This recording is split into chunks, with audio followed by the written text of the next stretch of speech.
Richland County Council Chair Torrey along with his kids, deliver hot meals before Christmas. The Conservation District celebrated Arbor Day in several ways. And we'll talk with the Transportation Director to see what improvements are headed our way in 2016. Let's review what's going on in Richland County.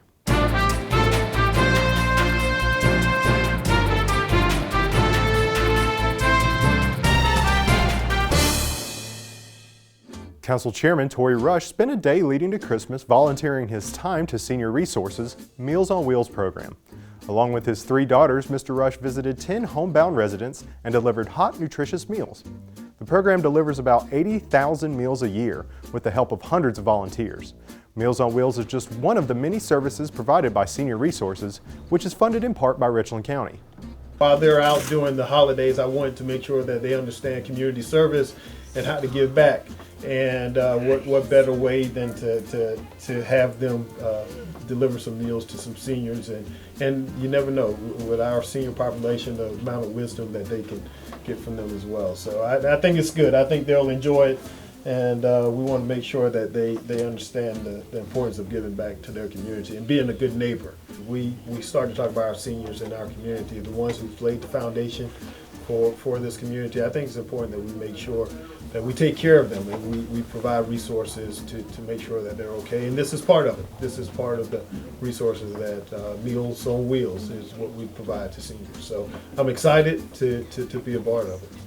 With the Transportation Penny entering its 4th year of collection this March, residents will see the program begin to deliver several projects in 2016 beyond dirt road paving and resurfacing. This is going to be a big year where the citizens will start to see projects completed that aren't just resurfacing or dirt roads, which have been the primary focus of construction to this point. The larger projects, a few, are going to be completed. The first one that I can talk about, which I'm very excited about, is Green Street Phase 1. It's around a $13 million construction project, and that's the one that goes all the way from Assembly Street right past Colonial Life Arena, and that'll be completed this summer. We've also got a pedestrian bridge going to the zoo, so that's another one that's scheduled to be completed this summer, and that's just shy of $3 million. And that's going to allow pedestrians to get to the zoo entrance without having to cross the at-grade railroad crossing. We have a greenway project, so another project category in construction, and that one's Lincoln Tunnel. It's about $1.2 million, and you're going to be able to get from the park to the Vista by taking the greenway, and that's in construction right now. We've got 6 intersection projects that are in construction, and the first that the citizens will see dirt getting turned as soon as the temperatures warm up enough to start putting asphalt down would be Summit Ridge and Summit Parkway. But you know, there's 6 of them in this contract, and the last one will probably start construction late summer, and that's the roundabout in front of Ascot Plantation at Kennerly and Kugler. To date, we've completed 78 projects which are resurfacing and dirt road, individual roads. We've got many miles of resurfacing that we've been approved by council, so we're going to do well over 10 miles of resurfacing this year, and we hope to do the same with the dirt road paving. We've got 100 dirt roads that we're working on to try and get to construction. We're going to have to finish up the plans, and in the spring you'll start to see dirt roads go to construction en masse, and that'll continue until we get the 100 roads into construction. The thing that most citizens don't know about in most media, but we have a wonderful website. It's www.richlandpenny.com, and you can find just a plethora of information about your projects. It'll map the projects for you, and you can map it by project type or by district, whatever you like. You can map them all. It'll give you project schedules of what we're authorized to begin. So for instance, if you're worried about the Clemson Road widening project, you can go and you can look, and it'll show you that it's in design now. Right-of-way acquisition will begin in 2016, which is this year, and then construction in 2017. So it gives you a 5-year outlook for the schedules for the major projects. And it also allows the citizens to know when projects are going to be bid. So if you're a contractor, you can see when a project's going to be bid for construction. So there's so much information out there that I really hope that the citizens and everyone go take a look at. Arbor Day is a holiday set aside to plant, care for, and celebrate trees. The first Arbor Day was celebrated in Nebraska in 1972, and today Arbor Day is observed in all 50 states and in many other countries around the world. South Carolina's Arbor Day falls on the first Friday in December, and this year, Richland County celebrated with students and teachers at Catawba Trail Elementary School. 2 magnolia trees were planted on the school campus to provide shade, water and air quality benefits, and wildlife habitat. Special guests, including Councilwoman Julianne Dixon and educational entertainer Tim Womack, presented students with an Arbor Day proclamation and led a school-wide assembly to celebrate the many benefits of trees. The importance of Arbor Day is pretty much to educate our future generation about planting trees, the environment, and everything that the environment can produce for us. 28 local students have received awards for their entries in the Richland County Arbor Day Youth Contest, sponsored by the Richland Soil and Water Conservation District.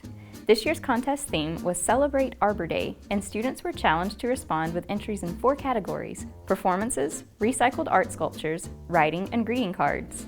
Winners received cash prizes, and several students will be recognized at the Conservation District's annual banquet.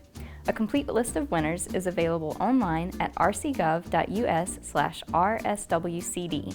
Residents gathered over delicious food, Christmas carols, and colorful poinsettias to celebrate community fellowship at the Richland County Neighborhood Council and City of Columbia Council of Neighborhoods joint holiday event. Nearly 100 people from various communities within unincorporated Richland County and the City of Columbia attended, along with elected officials. The neighborhood councils are volunteer-based community organizations that provide a link between neighborhood groups and local government resources. On a monthly basis, each neighborhood council holds a general body meeting to share information with residents. Richland County Councilman Seth Rose was honored at the Keep the Midlands Beautiful Gala for a Greener Midlands. The event recognized people and groups with Midlands Green Awards. Councilman Rose was presented with the Green Elected Official Award for being instrumental in the Green Street streetscaping project that will transform a city street by burying power lines, planting trees, and creating a plaza.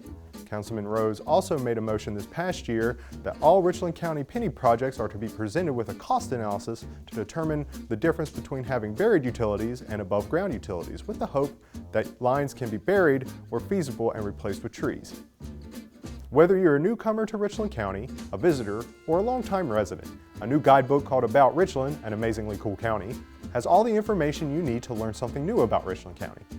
Full of large, colorful images of Richland County faces and places, maps, and tons of information about tourist attractions, local government, area history, annual events, elected officials, shopping, entertainment, school districts, businesses and economy, recreation, the military, and more.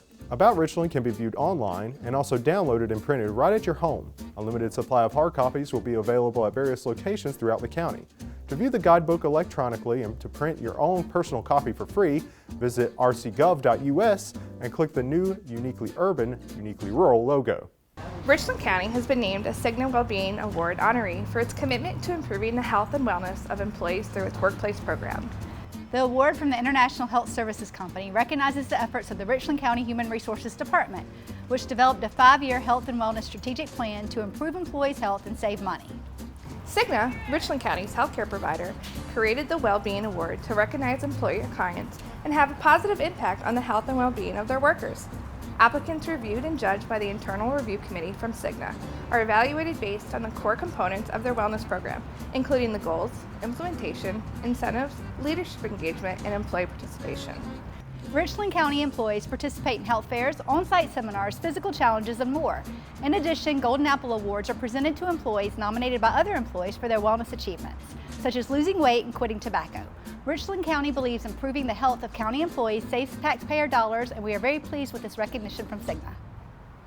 That's going to do it for this edition of the Richland Review. If you have any questions about the information in this video, email us at pio@rcgov.us.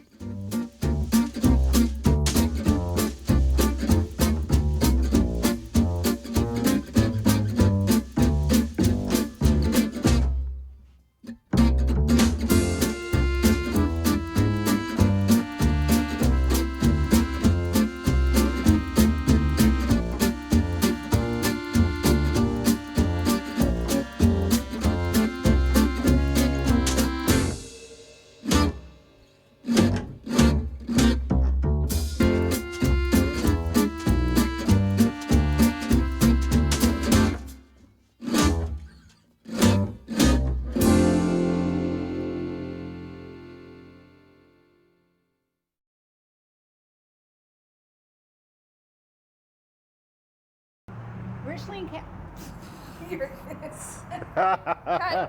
The giggles. It's only a matter of time before the giggles.